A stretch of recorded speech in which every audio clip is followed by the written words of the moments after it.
across. Might do a little bit of wave to keep yourself steady.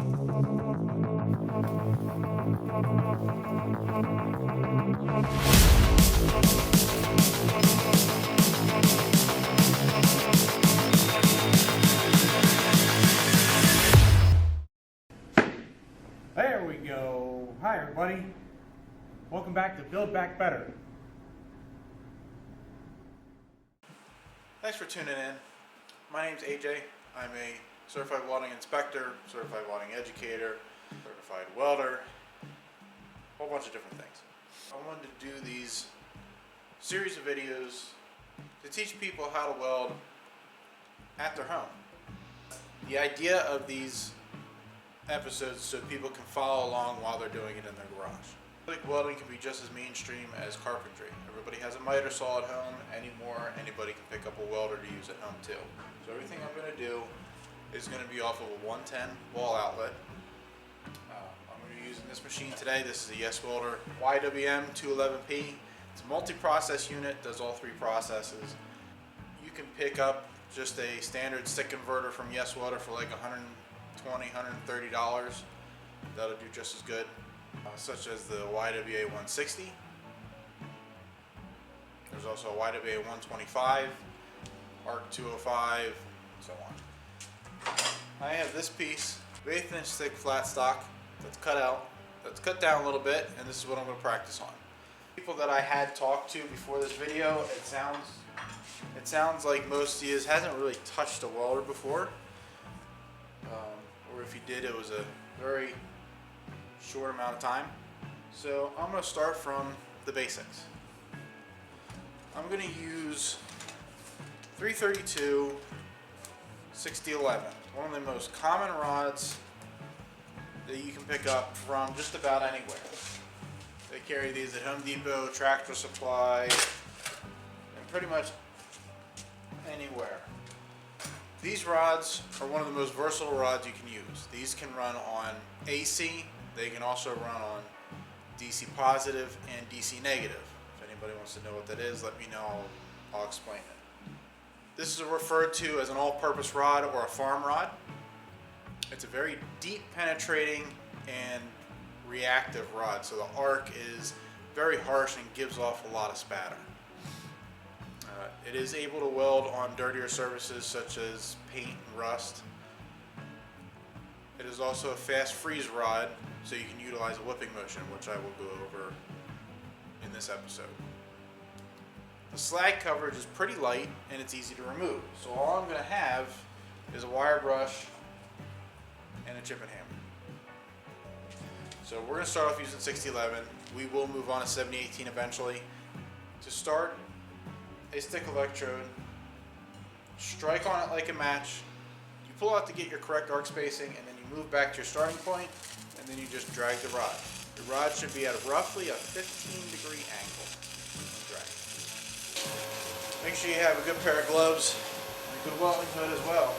Put this thing in a secure spot like this, nice and flat, and when you start, put yourself in a comfortable spot, get an idea. This is where you're going to be at.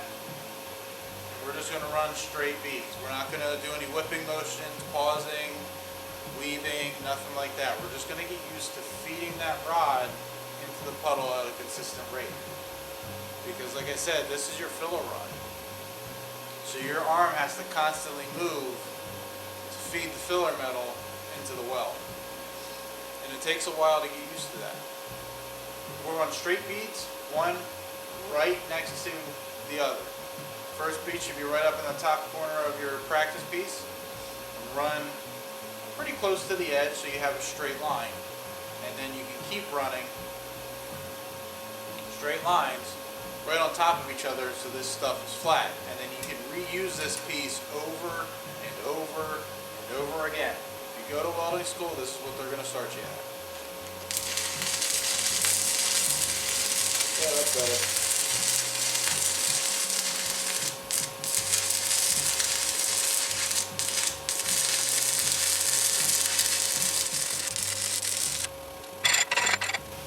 These chip and hammers, they're not designed to hit the workpiece. They're more designed for scraping, and you can kind of chip it on the side to get the slag removed, and then you run the wire brush, get rid of the stuff like that. But you shouldn't be smacking it with this. If you have to smack it with this, then something's wrong.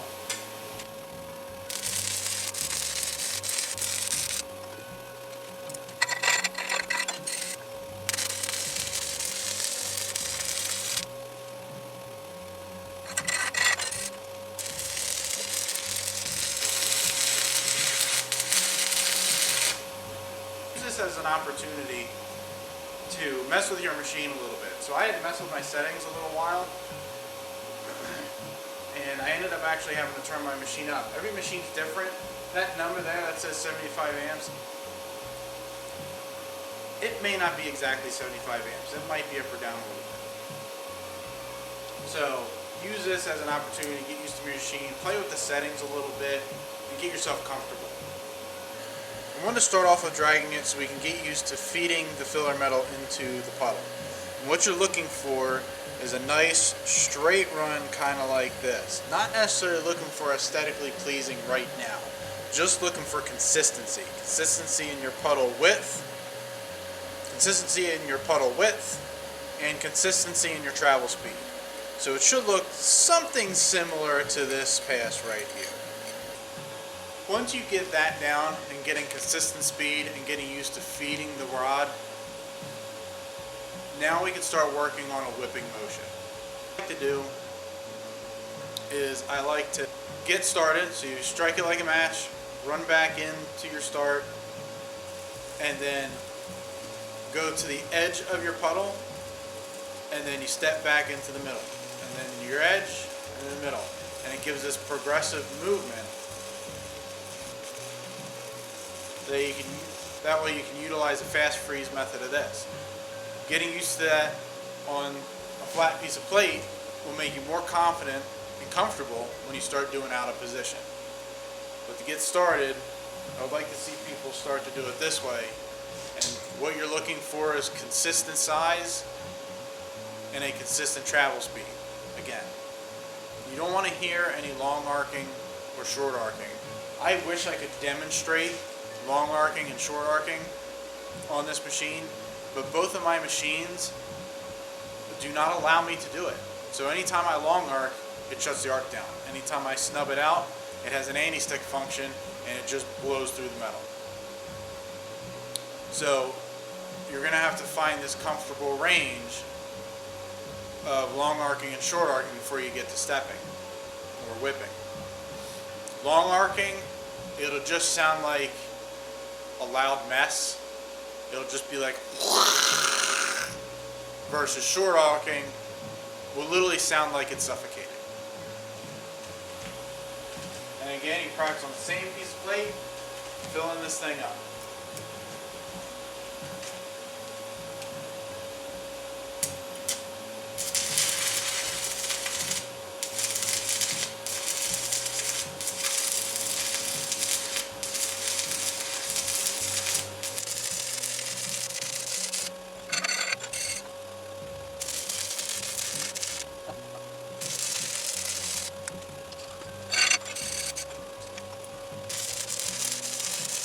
So after a little bit of practice, it should look something like this. Now 60-10, 60-11, any of those fast freeze rods, they aren't typically very pleasing to the eye when you're practicing like this.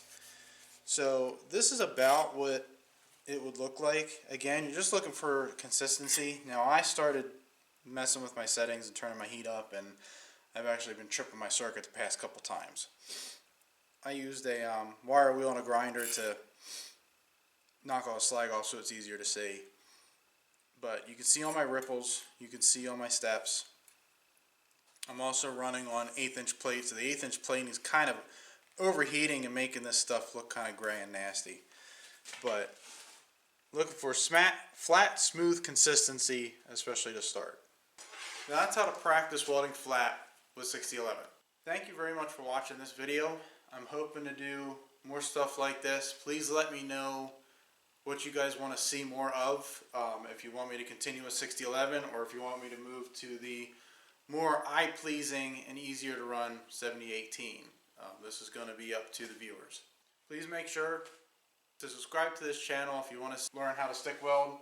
Feel free to send me any pictures or videos of you guys welding, and I can show you kind of tips and tricks as to how to move. I really enjoy doing this. So you can send me any pictures or videos to stickmanfab@gmail.com. Find me on Instagram at stick_man_fab, or Facebook stickman fabrication. And then maybe I'll even use some of your pictures in the next video if you guys give me permission. Thanks for watching. Hopefully you get into your garage and start doing this yourself. And I'll see you guys next week.